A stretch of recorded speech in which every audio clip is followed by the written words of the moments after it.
All right, so you've heard from Dr. Harvey Karp and his 5 S's for soothing a fussy baby, but let's talk about the soothing ladder. This is another strategy that you can use if you're trying to teach your baby to fall asleep independently. So basically, you can start using any kind of very gentle sleep teaching methods when your baby is about 3 months old. This is just going to give them some practice to fall asleep a little bit more independently without using a very drastic sleep training method. So let's talk about the soothing ladder. Once your bedtime routine is through and you're putting your baby down in the crib while they're still awake, you want your baby to fall asleep in the crib so that whenever they wake up through the night and transition to the next sleep cycle, they can do so independently. With the soothing ladder, when you put your baby down in the crib, you want to just step back so that you're out of sight from your baby. You want to wait and see what your baby does and give your baby about 30 seconds of active crying before intervening. Now, 30 seconds is really not a lot at all, but remember that we don't want babies crying for a long time. If your baby starts crying and does not doze off to sleep independently, the soothing ladder is a strategy that a lot of parents will use to gradually teach their baby to fall asleep with less and less intervention. Now we are going to start at the bottom of the ladder, and if your baby continues crying for 20 to 30 seconds through each phase of the ladder, then you will just move up to the next rung of the ladder. So since you put your baby down in the crib and they were awake and you stepped out of their sight line, the first thing that you want to do is have your presence known in the room. The next thing you want to do is have the sound of your voice. So this can be talking, singing, humming, whatever it may be, and see if that soothes your child within 30 seconds.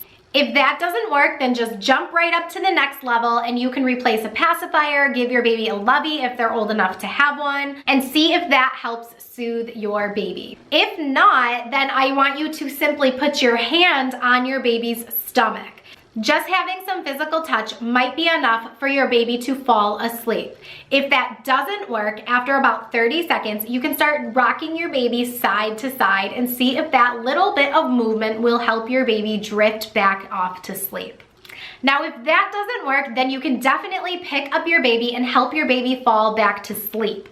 Last case scenario is if your baby is not falling back to sleep and you desperately need that baby to fall back to sleep, you can resort to a feeding. I like to reserve a feeding for only times when your baby actually needs a feeding, but of course in the first few months, completely understandable. If you need to feed your baby back to sleep, go ahead.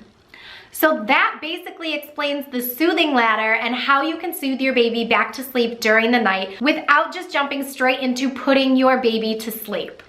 This is going to give your baby some practice at falling asleep independently, but also not leaving them to their own devices to figure it out on their own. This is a very gradual way to increase your baby's independence at bedtime, but also giving them the support if and when they need it. Another thing that parents do if they're not quite ready to jump into the soothing ladder, there are 2 different methods that you can use. One being the shush pat method and the other being the pick up put down method. With the shush pat method, it basically just means that you put your baby down in the crib while they're still awake after your bedtime routine and you just go shh while you're patting them. Since you are putting your baby down to sleep on their back, you may need to roll your baby over to their side and hold the front and then pat the back. And once they are asleep and in a deep sleep, you just roll them back to their back for the rest of the duration of their sleep. You are not rolling your baby to their side to stay asleep, but just to get them to sleep. And once they are asleep, you're putting them back on their back. The other strategy that I wanted to talk about quickly is the pick up put down method, and it's exactly how it sounds. You pick your baby up to get them calm and drowsy, and then you put them down so that they can fall asleep into a deeper sleep on their own. If they begin to cry, immediately you can pick them back up.